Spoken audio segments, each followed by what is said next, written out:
I got the job on Murphy Brown because I had done My Sister Sam. With Diane English was the showrunner and the writer, who is an absolute genius human being and a real mensch as a woman, and somebody I really, really, really loved working for. And part of the reason is that she appreciated what I did and she didn't belittle it. She didn't think I could take magic marker and do this.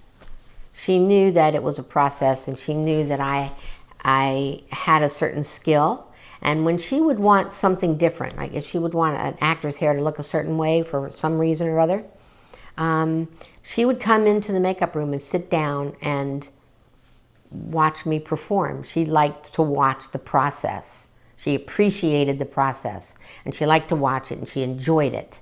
And that was so gratifying to me. We did one episode on Murphy Brown where Murphy loses her hair because she has cancer and she has to have chemotherapy. She has breast cancer. She has to have chemotherapy. I still have her wig that the makeup artist comes, puts a bald cap on her, and then I put this very, very skimpy, fine wig that has, you know, really not very many, no blonde streaks because she didn't have streaked hair when she had this. It was such a good thing, you know, to do this thing and have this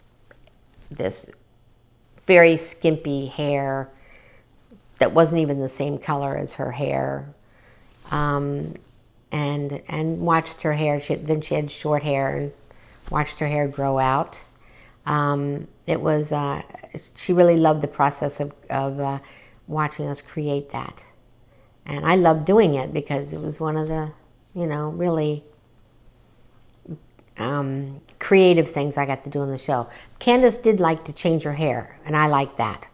But what she would do is on hiatus time in the summer, the summer, she would go off and go to Europe or do whatever, or do photo shoots, and there would be some print hairstylist who would be there, who would do her hair for photo shoots, and they would always do her hair differently.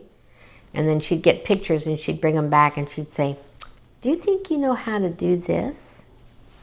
I go, "Well, let's see if I can." In helping to create the initial look, was Murphy's character based on any real-life journalists? No.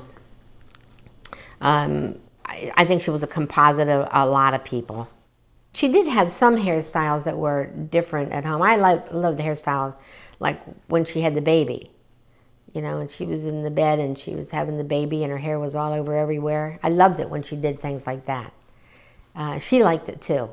She liked having her hair a mess. One time, I don't remember much about the scene, but she was trying to do something on air, and she kept falling asleep, and they made me an extra, and I was like touching up her hair to get her ready, and she's falling asleep, and I'm trying to touch up her hair and try to be an extra and be a hairstylist. It was very, very strange, but it was fun to do, and I liked it when her hair was crazy and she was doing something that made her, you know, off kilter.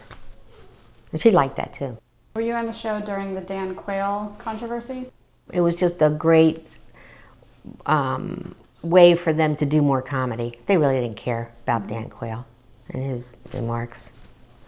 You know, they thought it was great that it got press, and great that they could write into the episode some more stuff, you know. Didn't bother them in the least. And Candace didn't care, you know.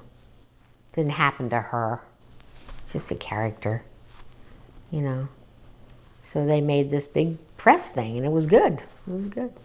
It was a long time, but because it was one of the least stressful environments that I've worked in all of the 30 years I've been in the business, I didn't mind going there. And they paid me well, and they appreciated me.